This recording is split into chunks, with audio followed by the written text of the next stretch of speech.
4,000 to call from the small blind. 22,000. The call is not enough. He puts the pressure on. Phil Ivey has Huey and Dewey, the two little ducks, and that is enough for a monster raise. Raise and all in. Phil Ivey says pair. Antonius is going to love seeing what pair it is, because this is very much a race. I swear, what is that? I was like, what the hell are you guys? I was like, what? Good read.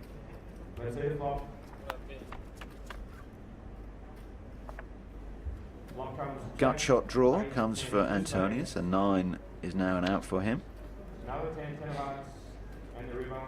So 9, ace, queen or king, and there it is. He makes the straight on the river. One more hand, I'm Keep so far. Small blind there, thanks. Blinds at 6 and 12,000. Mitzi will need to move sooner rather than later. Phil Ivey will be doing something with his kings. How sneaky does he want to be? Not too sneaky. Pumps it up to 30,000. On the button, Tony Bloom, a suited king jack.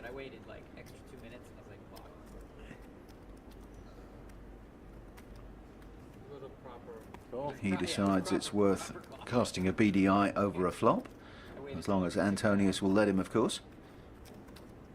You were happy I called it. I counted down from 60 and like 60. He makes the call with the deuces. Dan Smith wants nothing to do with this one, so 3 of the big names in poker going to see a flop. 3 players. And it is Antonius who picks up a set of deuces. Ivey has a strong flush draw and the overpair. Tony Bloom, I suggest, will take no further part in this one. There's that gold salamander sitting on his cards. That's the source of his nickname, the Lizard. And he scuttles off into the undergrowth, leaving Antonius to make a call or a raise. It's a draw heavy board. So All in. well, I say he may raise. He goes all in. Ivey's got plenty of chips and immediately makes the call. Antonius is the player in danger. But right now, Ivey is in danger of losing half his chips. A pot of over $1 million.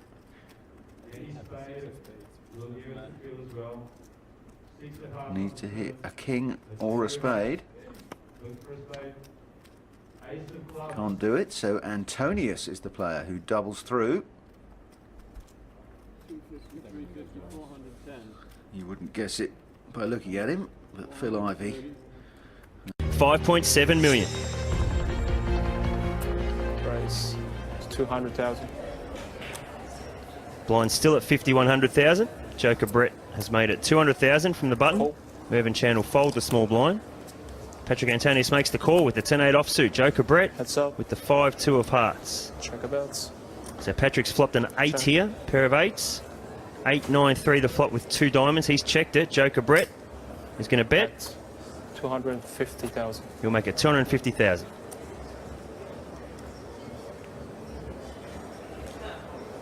These players have definitely kept that small ball play happening, where they're trying to keep the pot small by betting small amounts and not bloating the pot. Check. Check. So both players have checked the turn. We'll see the river card. Check about. Actions on Patrik Antonius. He's checked. Check.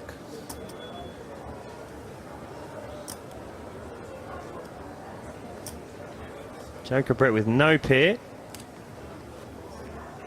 Looks like he's going to take a stab at it, Joe. I like this bet by Cabret. Jono, That's it's going to be very hard for Patrick to call here with 4th pair. 575,000.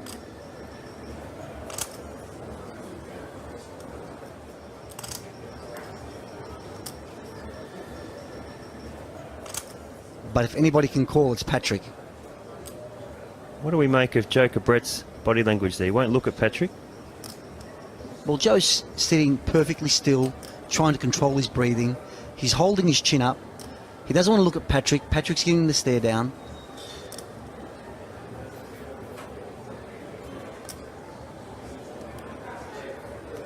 Patrick's really not convinced here.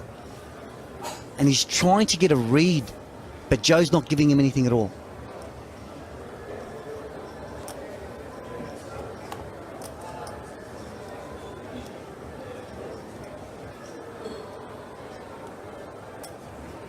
Okay, now he's thinking back. How did Cabret act in previous times when he was bluffing?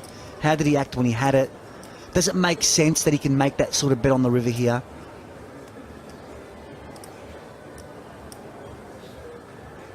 He's really struggling with this decision. It's going to cost him $575,000. Just under 10% of his chips.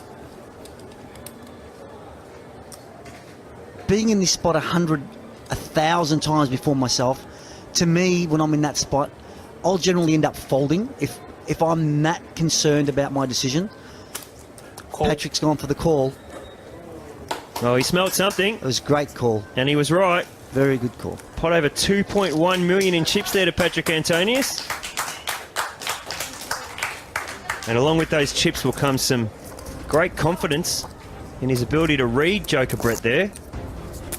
We've just seen poker at its most elite, Caddy's place. one of the world's most elite players. Let's head down to Lynn Gilmartin.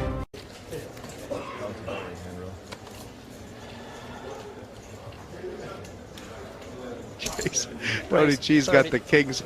Unbelievable. I mean, Kings, somebody's, aces. Yeah, somebody's going to slip up. Somebody is bound to slip up. Yeah, I don't see anybody slipping up here. Nobody has anything.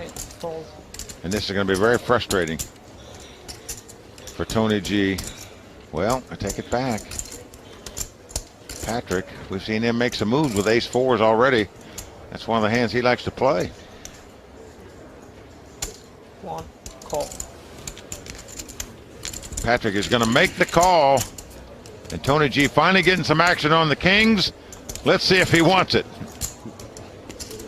Oh boy! Oh boy! Ace, ace, 4, a full house for Patrik Antonius. Mike, this is going to get ugly. I do believe that these cards are going to get shown, and I think that Zasco, who now rests on the top of Tony G's chips, might find himself out in the dog pound. Well, let's go and check again on the turn. How can he check kings twice here? Now the 3 of clubs comes off. Patrik has to make a bet here at this pot, doesn't he? Man's checked twice in a row. He's checking again. Checked again? Oh no! Tony G's taking the bait! Bet 40. He took the bait! Well, he took the bait, and now he's going to be so angry because he's hooked. He's not going to hooked. see the hand. Obviously, I don't know. unbelievable that Patrik checked the 3rd time there, knowing how quick Tony G was checking behind him.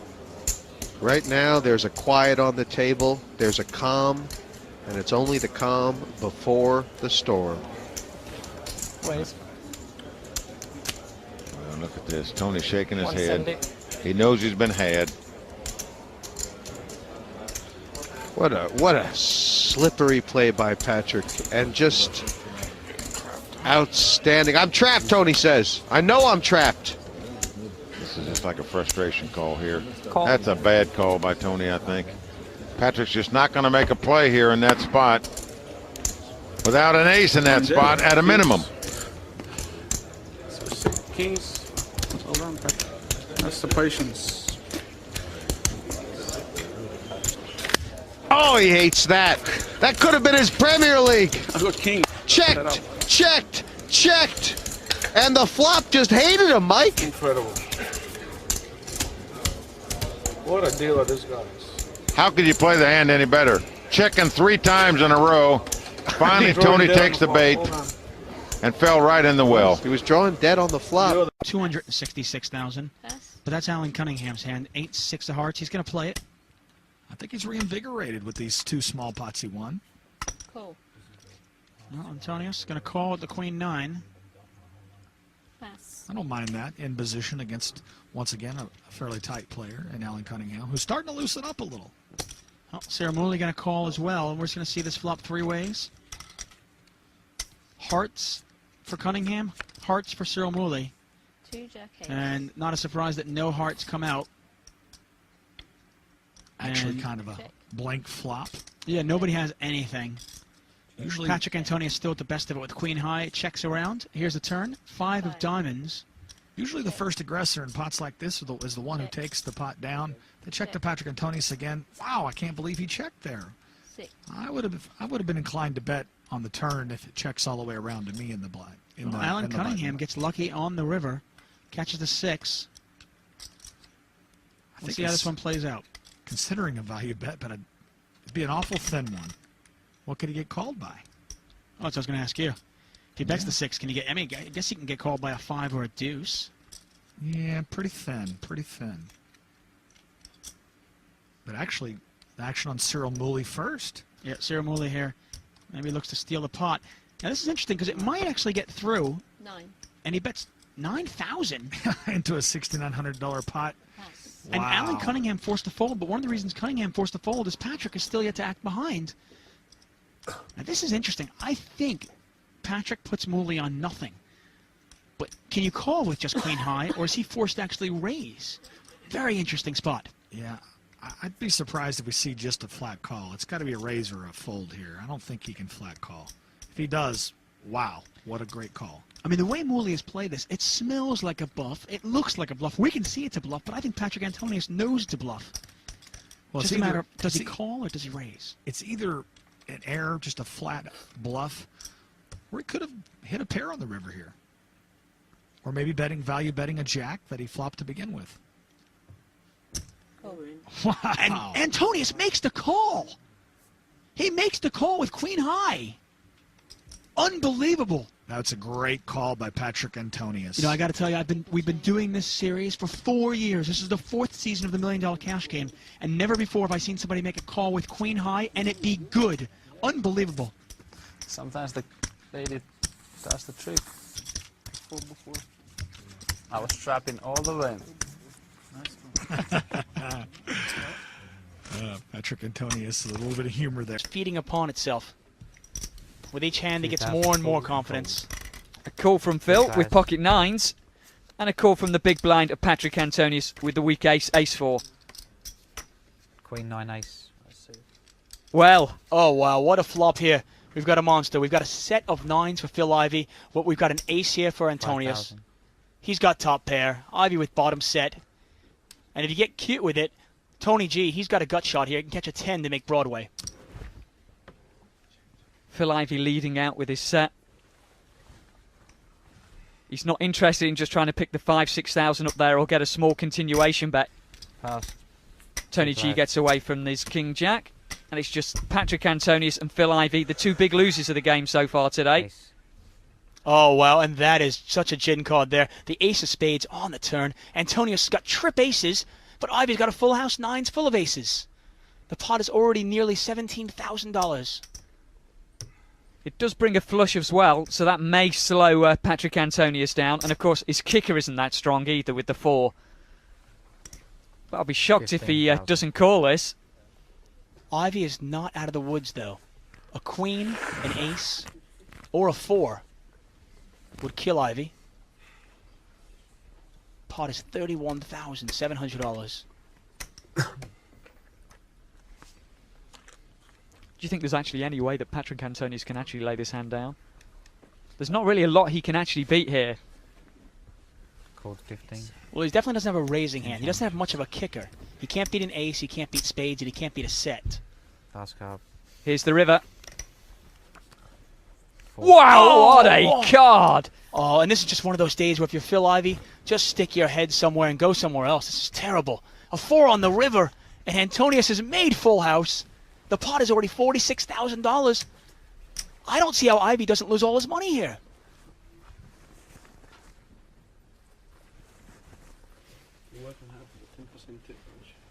You got to realize if a queen would come out or an ace, you get away from the 9s, but not the 4. The 4 is the absolute joker for Patrik Antonius. Unbelievable. That's all I can do. He's played his get out of jail free card. And now it's just a question of how much he can get out of it. That's a $40,000 bet from Phil Ivey. $40,000 bet. The pot is now $86,000. And the action is on Antonius. And do you just move in here? I think he does. I think he's just going to move his chips in. He's got the right amount for a standard kind of raise here.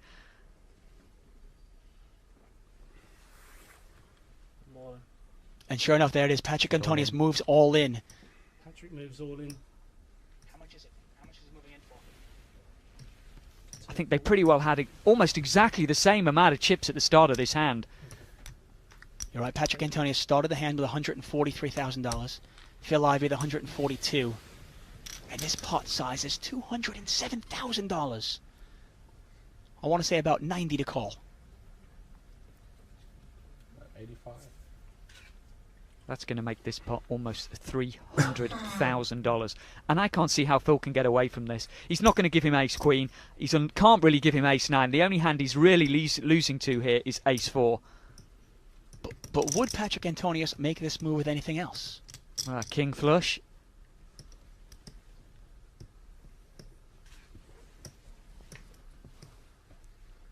The pot's offering him 2-1. Unbelievable.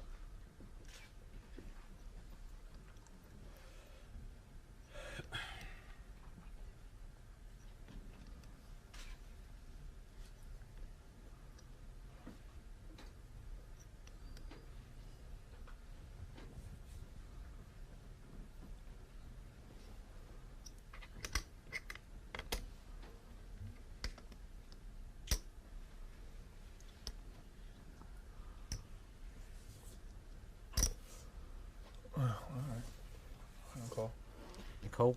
And he Phil says Ivey call. is called. He is called. This is the biggest pot in the history of televised poker in Europe. It's unbelievable. $300,000 almost in this pot.